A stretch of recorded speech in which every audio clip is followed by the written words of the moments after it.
warahmatullahi ta'ala wabarakatuh, and hello to all of you. I'm Dr. Aisha. The first topic that I'm going to explain in this course is about the introduction to management ethics and corporate governance. In order to convey some information to this topic, I have decided to divide my presentation into 5 main sections. The first section is related to the definition of ethics and management ethics, and some information on why ethics is basically important. In the second section, I will explain about the types of management ethics according to Archie Carroll in the textbook. In the third section, I will describe about the underlying reason why we need business ethics in the corporate world. In the fourth part, we are going to discuss just from the surface in understanding the determinants of individual ethical principles. This is because we are going to cover this topic in detail in other chapters, inshallah. And in the final section, I will discuss about ethics and religion, where we are going to learn about the ethical foundation of the main religions in the world, which includes Islam, Christianity, Buddhism, and Hinduism. Alright, now we look at the definition of ethics. The term ethics is actually derived from the Greek word, that is ethos, which means character, spirit, and attitudes of a group of people or culture. It also can be seen as the guiding beliefs that characterize a community, a nation, or an ideology. Ethics is basically a study about what is right or wrong, what is good or bad. It is very important for us to understand ethics because our ethical principle inherently influence us to decide what to do when we have several choices, or what to choose when we have different alternatives. For example, we have choices over what kind of clothes that we want to wear, what kind of food we want to eat, or what activity we want to do during our free time. So basically, our ethical value derive our action and behavior, which means if we have good ethical principle, we tend to engage in good behavior or good activities.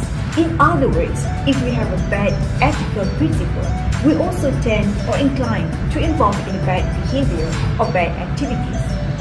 Ethics is ultimately a subjective topic, and its definition varies between one and another.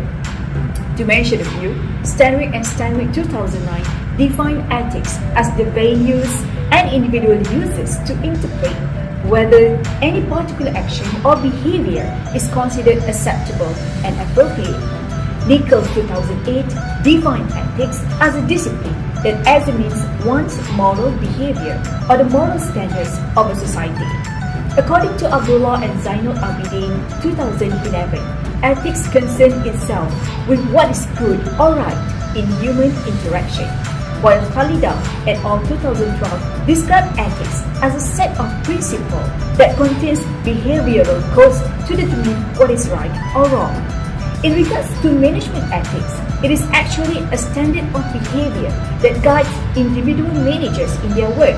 It is something like a moral compass that navigates the right action when managers want to make the decision. In respect to the types of management ethics, according to Archie Carroll, there are 3 types of management ethics. The first one is immoral management, the second one is moral management, and the third one is amoral management. Immoral management implies lack of ethical practices by managers, where managers tend to maximize profits, even if at the cost of legal standards or might violate the right of their employees.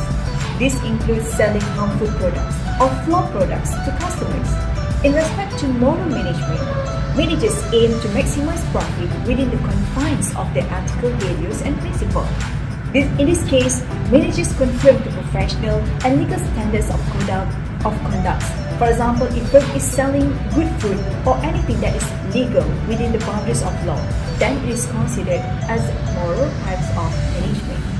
The last part is about immoral management. It lies between moral and immoral management ethics.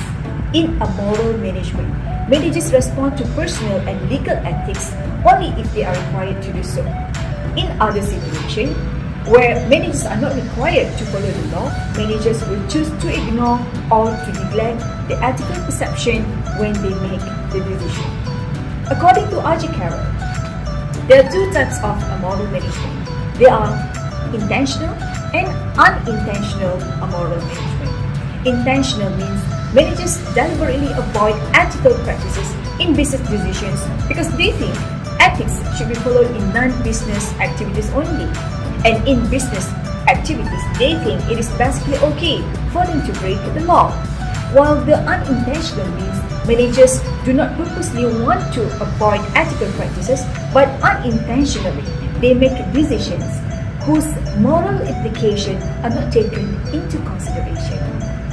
Why firms need business ethics?